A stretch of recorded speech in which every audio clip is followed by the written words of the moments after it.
My name is Father Tom Dale, and I direct the work of the Salesian Center for Faith and Culture. And I want to welcome all of you to the 13th annual Anthony Ruggiero Lecture on Catholic Education. Except in our case tonight, that's not an unlucky number, because we are fortunate to welcome as our lecturer this year, Professor Anthony Esolen. The learning of love, then, is profoundly interior to the person. It's more than that. It constitutes the person to whom it is inferior.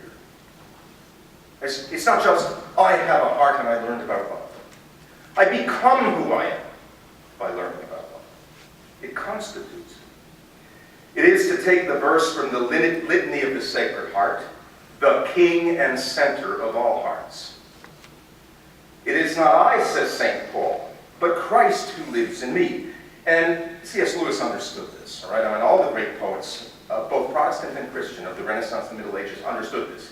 Because it is Christ who lives in me, it is that same St. Paul, most himself, most Paul, when he is most Christ's.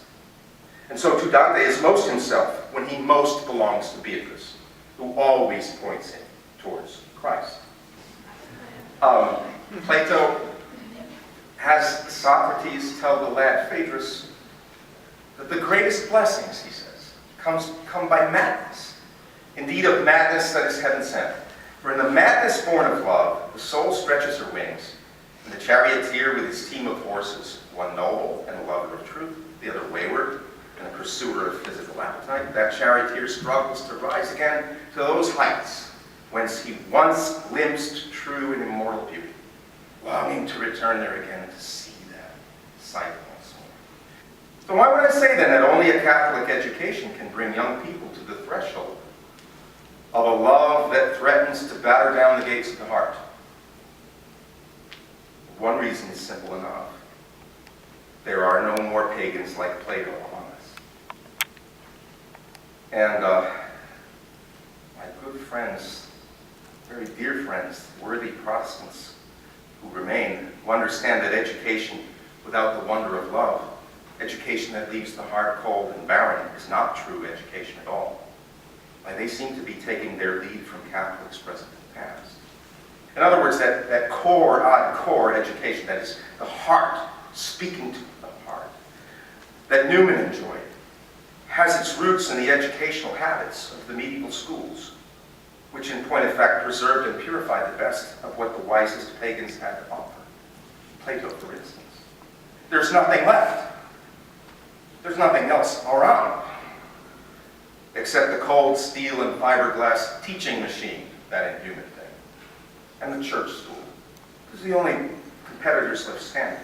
So it's either John Dewey, Bill Gates, and Henry Ford on the one hand, or it's Thomas Aquinas, Michelangelo, and Teresa of Avila on the other.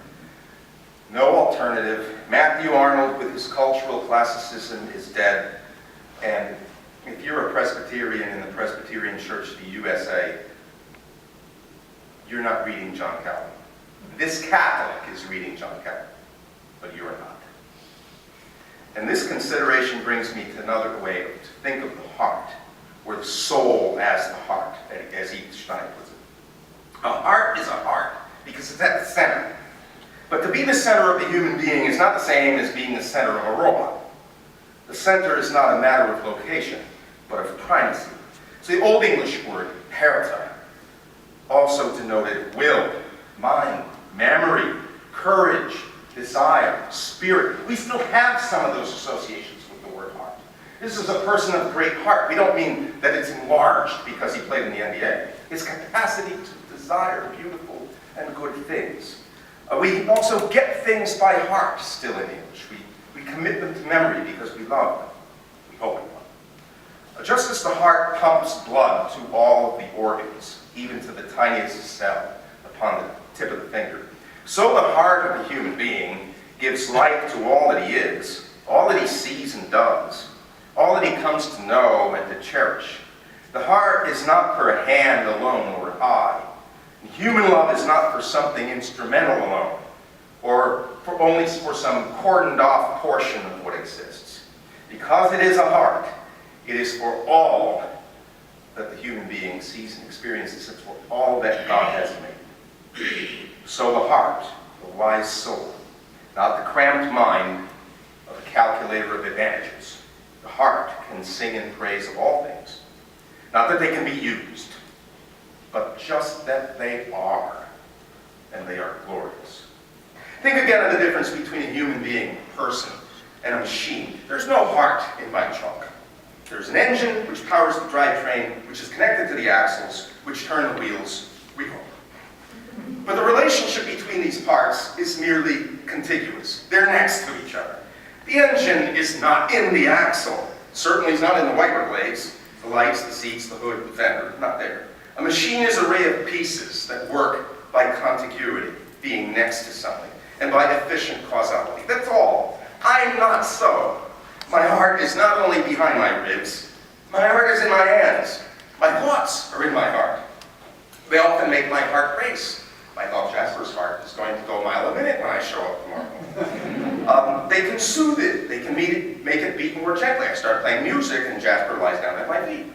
The craftsman imagination is in his fingers. The experience of his fingers is in his mind. All the things he sees are in his mind.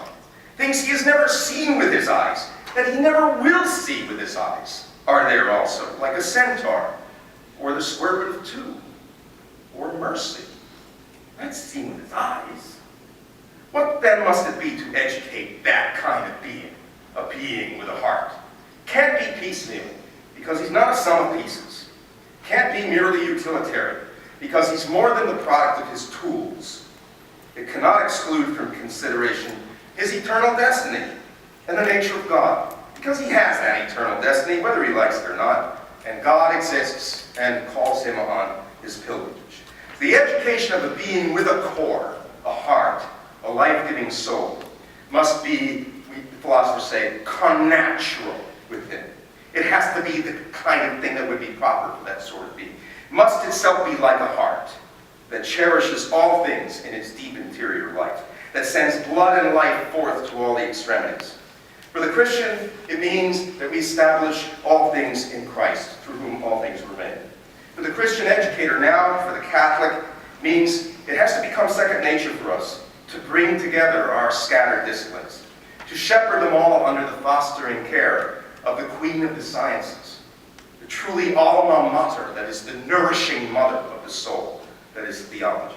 I know if I said that in front of most faculties, I would be driven out with pitchfork and torches, as if I had created Frankenstein.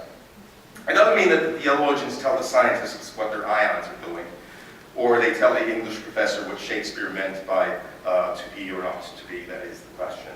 It does mean that students and teachers both see themselves as related to one another and embarking on a common pilgrimage.